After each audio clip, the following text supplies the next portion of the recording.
So any family, regardless of their income levels, the most they would pay for fee-based after-school care in our programs would be $250 per month. And again, that's coming down from what could be as much as $650 to $700 a month currently.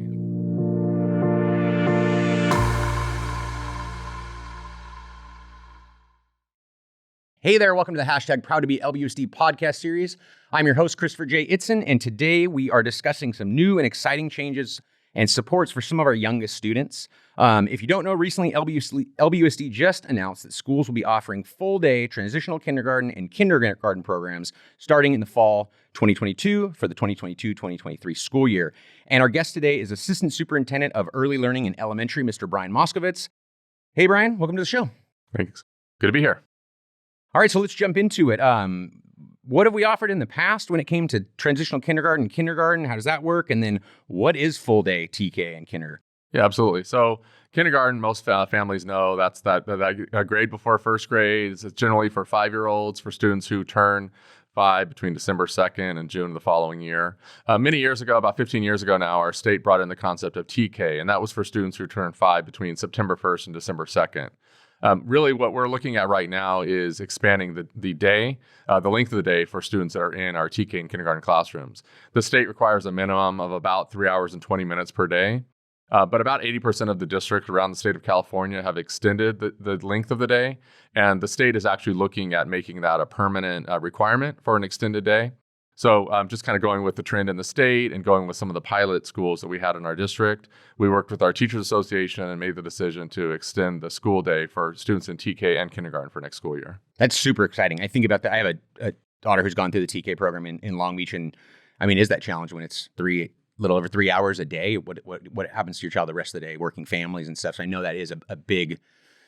Personally, it's a big deal, but also just the requests I've heard in the community and stuff. And so beyond that size, so there's that extension. I've heard some stuff about class size and some staffing enhancements as well to support students. Yeah, absolutely. So while we know that the longer day is going to be good for students, they're going to have opportunities to engage in play-based learning, outdoor play learning, things that many of our teachers just haven't had time in a shortened day to engage students in. For the last many years in our half-day programs, the focus has really been on the core academics of language arts and math. And so this extra time is going to be good for kids to be able to experience things like art and music and block play and dramatic play. But the flip side of that is, of course, we need to give our teachers some support, because you can imagine 30 kids in a classroom all day long without additional support would be challenging as well. So we're doing a couple of things in support of our teachers, in support of our students. One of the first things that we're doing this year is this summer, we're investing in new furniture for all of our TK and kindergarten classrooms. That furniture is actually being delivered starting next week. And by mid-August, all of our classrooms will have received that furniture. And I bring that up in this context because that's actually a big part of the enhancement and the support for a longer day. We're going to, throughout a day, students are going to have opportunities to be in these various centers. It might be building blocks, it might be in dramatic play area, it might be in an art station. And that will also help facilitate that longer day. That's really cool. And when you talk about that, can we expand a little bit on, I know we're primarily focusing on the general whole program, but really on the furniture piece, because I know we did some work with your office in sharing that. But if I'm just a regular person, don't know a lot about education, actually the system, what does that mean when we say enhanced furniture? I know you just talked about some stations and stuff, but where's the research on that? What's the benefit for our kids? Absolutely. So we're very lucky in Long Beach Unified that we have our own preschool programs that we support. So the state of California has a preschool funding source called California State Preschool Program, CSPP. And in Long Beach, we supervise our own Child Development Centers program. The federal government also provides funding for Head Start programs. And in Long Beach, we run our own Head Start programs as well.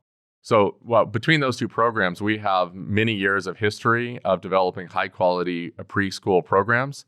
And in that length of time, we've learned what are those best practices in classroom environments. And we use an assessment tool called ECHRS, which is an environmental rating scale, to ensure in our pre-K classrooms, to ensure that we have the right environment to meet the needs of our students. So we're taking that concept that we've learned in our pre-K rooms and bringing it up into our TK and K classrooms. In a traditional transitional kindergarten or kindergarten classroom now, you would have had an area rug for students to sit on. You would have had the tables for kids to sit at when they're doing kind of independent work. And you might have had a kidney table where a teacher might pull back a small group to work with them individually. But that was pretty much what was standard in a classroom. Now what we're looking at is we're looking at having these stations where students will have choice on where they want to learn and play for part of their day. So it might be a quiet space in a library. It might be an area where they can build blocks with their friends and peers. It could be that dramatic play space where they're cooking, pretend cooking and dressing up. It could be an art station where they've got the art easels where they're painting.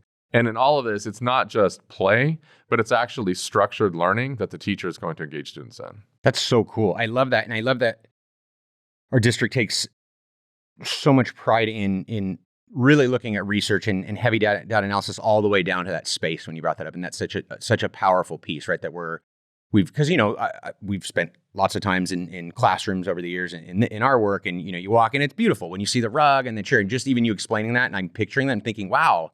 But now we're taking it to such a higher level and really finding new ways to engage students, make them feel comfortable, connect them, and that piece of student choice. So tell me a little bit more about the supervision. You talked about Absolutely. The support piece, because I know that's a big improvement. Right. So in our conversations with our teacher association, we recognize again that we can't just have a teacher in a classroom by themselves. So at the TK level, we actually have the state is requiring a cap of 24 students with a ratio of 12 students to 1 adult. So in all of our transitional kindergarten classrooms, we'll have no more than 24 students, and we'll have at least 2 adults. We're actually piloting a couple of different models of implementing TK next year. So in some cases, we're partnering with a TK teacher and a CDC teacher. In some cases, it's a TK teacher and a Head Start teacher. And in other cases, it's a TK teacher and a paraprofessional. It could be somebody from our Kids Club staff. It could be a college aide or a paraprofessional instructional aide. But in each of those cases, there will be 2 adults in the classroom at all times. And that's going to be good for students, obviously. In some cases, there'll be 3 adults in the classroom to get the ratio down to 8 to 1.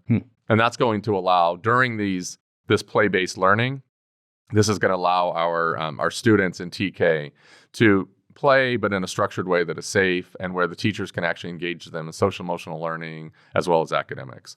In our kindergarten classrooms, it's slightly different. Our maximum class sizes in kindergarten are 30, but we anticipate our average class size will be down closer to 24 to 25 next year. Some schools will be lower than that.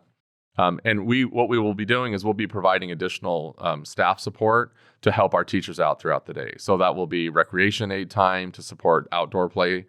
It will be additional literacy teacher support to engage students in some of that academic learning that they need. And will be other paraprofessionals as well to help our teachers to manage the room environment and manage students during that time, for part of that time. That's amazing. I mean, just thinking of having that extended time, I know, my daughter, when she's had to miss school, especially in the pandemic things have happened and stuff, and how much she just craves having that social interaction, that connection, and that play-based learning is a big part of that as well. But just, I think so much when we've looked at what's happened with feedback from the community on our budget and LCAP and lower class sizes, like one of the biggest things we always hear, right? We've heard for years and years, and it's constantly repeated. And I think how having that much support in a classroom is amazing. And I can't remember if you said this last night at the board meeting or somebody did, but talking about how this foundational work now, that type of, for lack of a better term right now, but intervention, but that support to set those students up for the rest of their entire academic career is phenomenal, just to have those supports. Absolutely. Yeah. I believe Dr. Benitez last night asked the question about, or he was in a different context, was talking about closing the achievement gap, closing the equity gap. And one of the things that I was bringing up was that one of the best ways to close a gap is not to have a gap in the first place. And so with our 3 and 4 and 5-year-olds, if we can instill a sense of joy and love of school, work with our teachers to bring in some of that high quality learning experiences. Ideally, students are leaving kindergarten after these 2 years of full day learning experiences, play-based learning, social emotional learning. They're entering first grade on grade level and not needing to have interventions, not needing to close gaps because the gaps don't exist. And that's really our ultimate goal with this early learning initiative. That's amazing. It's amazing. And that right there, the way you said it, it was resonating last night of just that if we can pull the gap away, right, instantly, and we're not playing catch up constantly. And so, when I think of this program, I remember when I sat with some of your leadership and they were explaining where we were going with it, it's like, oh, this is a no-brainer. This is fantastic. What do we say to the families that might be concerned that, some people are going to say, well, this is too long for, a 5-year-old, to be in class all day? What's your approach? And maybe from options, but also just the benefit, how do we sell that? Yeah, absolutely. So I've received some communication from parents, a very limited communication with concerns. But when I have received concerns, I think in almost every case, it comes from a lack of understanding about what our full day program will look like. I think there's a belief that we're going to have students sitting and learning math and language arts for 2 additional hours per day. And as I just described, really that additional time is going to be allowing students to have choice in the way that they learn, the location of their learning. It will be both outdoor and indoor play, developmentally appropriate practice. So part of our obligation, our responsibility, and that of our principals will be to better educate our parents on what truly is going to occur in a full day program and the benefits of that. Another, just kind of as a transition, the first 3 weeks of the school year, we will have students being dismissed 1 hour early. That will allow for that transition to maybe a longer day from what some students may be used to. And it will actually also allow our teachers to connect more individually with parents and students in that time, that hour after the minimum day, to connect with families and learn a little bit more about students. For those families who still have concerns, our principals are definitely ready and able to work with them. We think that once families see the benefits, they will understand the importance of having students there for the full day. But our individual site principals can work with parents to come up with different options that may be available to them. That's big. And I think that, we're educators, right? So I always think in that lens of like when there's an issue, the first thing we need to do is educate. That's the first part, whether it's parents, whether it's our students in the classroom, and thinking about that being able to dispel the myth that school is what it was when you went to school, or when I went to school, or when they went to school, right? That it's not the same thing, that we're continuing to innovate and grow. And this is a whole new approach in a lot of ways. And I think that's powerful the way they see that. But I would say, we do know that there are some parents who just have a philosophical reason why they believe students should be in school that long. And we definitely value parents being a key stakeholder in their child's educational experience. So if there is a parent out there who has a really strong feeling, I would encourage them to connect with the school principal where their child will be attending, to talk through their concerns. I'm confident that our principals will be able to come up with a solution that works for them. And we're definitely here to support all students, but individual students and families as well. That's big. So on that same vein, last night at the board meeting also, our last board meeting, the board voted on expanding learning opportunities, and you presented on that. Can you touch a little bit on that? For, I know a lot of families need that before and after school care, even with an extended day, right? If you're working a full, 8 to 5 or 9 to 5 job, you still might need that childcare support. And, I was just listening to this NPR article or news story yesterday about how California ranks as the second or third most expensive state for childcare in the country. And it's just, that's such a difficult challenge, especially for families that maybe come from, a low income, they're dealing with that. And so is there anything you can talk about kind of benefits, supports, or things that are happening with that those extended learning opportunities? Absolutely. Yeah, no, it's a very exciting time right now. We're receiving some additional funding from the state that is allowing us to take on these different initiatives kind of all at the same time. So going back probably 10 to 15 years ago, the state allocated funds called ACES funds to support what we call our RAP program. So most of our elementary schools and most of our middle schools currently have what we call RAP, which is an after-school opportunity, a 3-hour program. The challenge with that is that, first of all, not all of our schools have that. And there was a capacity limit that our program, that the funding we received, which was about $14 million a year, $12 to $14 million a year, didn't necessarily meet the needs of all of our families. This additional expanding learning opportunities program is going to bring in approximately 17 to 18 million in additional dollars per year.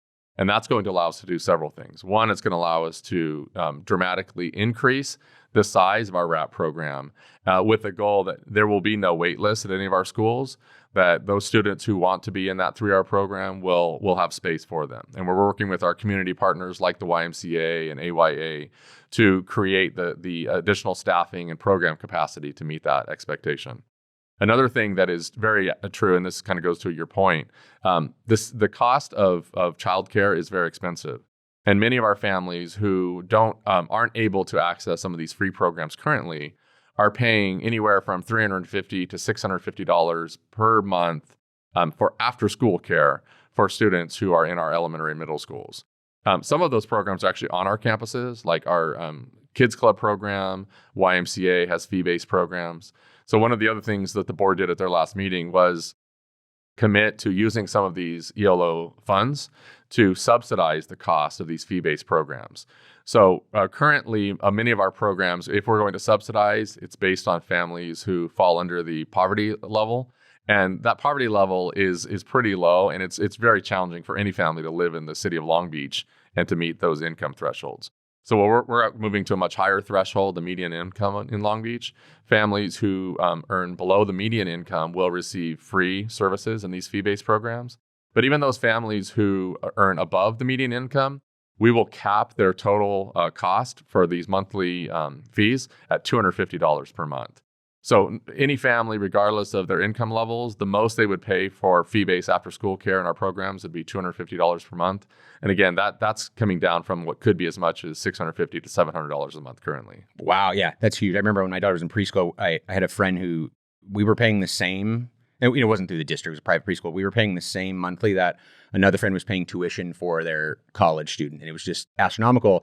And then when we moved into the public system, much cheaper, but still very expensive. I mean, that's a dramatic cost and a benefit for, all different types of families who have different needs. That's really powerful. So Absolutely. If I'm sold on this, or no, I'm not sold, I want more information. I know I can visit lbschools.net/TK. I'll say that one more time, lbschools.net/TK to learn more. And then also to enroll is lbschools.net/enroll. And we made it easy, right? And that's enrollment for, of course, K-12 and everything. But what about it's summertime and I want some more information because I know you talked about, Head Start and CDC and there's multiple programs and I know that they're all working together in different ways to support at different sites. What if I want to find out information in June or July? Where do I go? Absolutely. So there's a couple of options.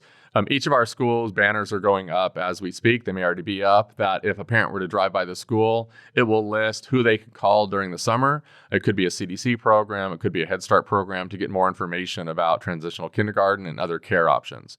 You can also always call the elementary office at 562-997-8247. We can help over the summer. We'll have staff on site the entire time.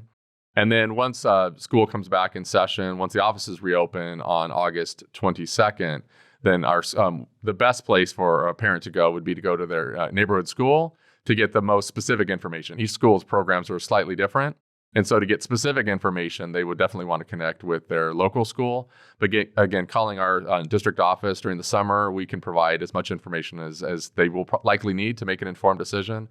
And again, that's at 562-997-8247. Awesome. Anything else you want to tell the public? Anything as the person who spearheads all of our early learning elementary and support that you would like the community to know? Yeah, I just think that we're in a really exciting time. We have the opportunity through some additional funding from federal government, through our ESSER funds, through our state government, through both our general funding and through this additional ELOP funding. This is just a critical time, and we're going to harness this to create those amazing educational opportunities for our youngest learners. We're going to build on the recent knowledge and experience that we have in our pre-K programs, the pilot programs that we've had for several years now around extended kindergarten and TK programs. And I think we're just going to have really amazing opportunities for students and invite families to come on in and check it out. Awesome. Well, thank you, Brian. Thank you.